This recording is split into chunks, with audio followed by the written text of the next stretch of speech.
शादो प्रदेश के बदायूं जिले से एक अनूठे शादी का मामला सामने आया है। जी हाँ, यह शादी किसी इंसान से नहीं बल्कि एक लड़की का विवाह जो भगवान श्री कृष्ण की प्रतिमा के साथ किया गया, जो अब चर्चा का विषय बन गया है। बताया जा रहा है कि बदायूं जिले के इस्लाम नगर थाना क्षेत्र के कासिमाबाद की रहने वाली पिंकी, जो लगभग 28 वर्ष की है, वह काफी दिनों से भगवान श्री कृष्ण की भक्ति में लीन थी। वह अक्सर बांके बिहारी मंदिर वृंदावन दर्शन पूजन करने के लिए जाया करती थी। वह काफी दिनों से बांके बिहारी मंदिर और वृंदावन की श्रद्धालु रही है और उनके मन में अब अचानक से आया कि हमें भगवान श्री कृष्ण से शादी करनी चाहिए। लिहाजा उनके द्वारा भगवान श्री कृष्ण की प्रतिमा के साथ विवाह कर लिया गया है।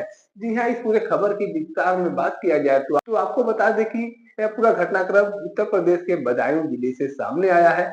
बदायूं जिले के इस्लाम नगर थाना क्षेत्र के कासिमाबाद की रहने वाली पिंकी, जो पोस्ट ग्रेजुएट है, अच्छी खासी पढ़ाई भी उनके द्वारा किया गया, वो भगवान श्री कृष्ण की भक्ति में हमेशा से लीन रहती हैं। बीते 3 महीने पहले उन्हें मंदिर से प्रसाद के रूप में सोने की अंगूठी मिल गई थी। उसके बाद उनका मन और भक्ति में तल्लीन हुआ और उनको कहीं न कहीं यह लगने लगा कि अब हमें भगवान श्री कृष्ण का ही हो जाना चाहिए। ऐसा उन्हें स्वप्न भी आने लगा। कुछ ऐसा ही दावा उनके द्वारा किया गया और उसके बाद उन्होंने भगवान श्री कृष्ण के प्रतिमा से शादी करने की इच्छा जताई, जिस पर परिवार के लोगों के द्वारा पहले तो असहमति जताया गया, लेकिन पिंकी की आस्था को देखते हुए बाद में परिवार के लोग भी राजी हो गए और बाकायदा परिवार के लोगों के साथ साथ गांव के लोगों के द्वारा भी इस पूरे विवाह उत्सव को बड़े ही धूमधाम से मनाया गया। परिवार के लोग सबसे पहले वृंदावन गए। वृंदावन से एक बांके बिहारी की प्रतिमा खरीदी गई, भगवान श्री कृष्ण की प्रतिमा खरीदी गई और वृंदावन से ही वर पक्ष का जो भी परंपरा होता है, जो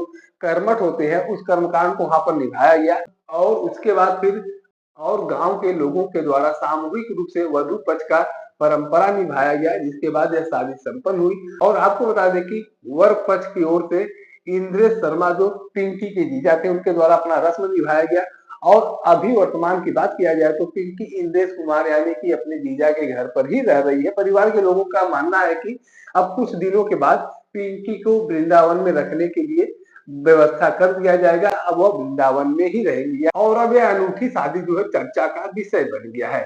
लोगों के द्वारा तरह तरह की चर्चाएं की जा रही है। तो परिवार के लोगों का कहना है कि पिंकी के रहने के लिए वृंदावन में व्यवस्था किया जाएगा और वहीं पर ही रहेंगी। बाकी इस पूरे अनूठे विवाह उत्सव को लेकर आपके पास कोई जानकारी है, कोई राय है, तो आप कमेंट बॉक्स में लिख सकते हैं। अगर आप वीडियो को फेसबुक पर देख रहे हैं तो पेज को फॉलो करें, यूट्यूब पर देख रहे हैं तो चैनल को सब्सक्राइब करना ना भूलें। साथ ही साथ आप हमारे पेज को, हमारे चैनल को इंस्टाग्राम और ट्विटर पर भी फॉलो कर सकते हैं। धन्यवाद।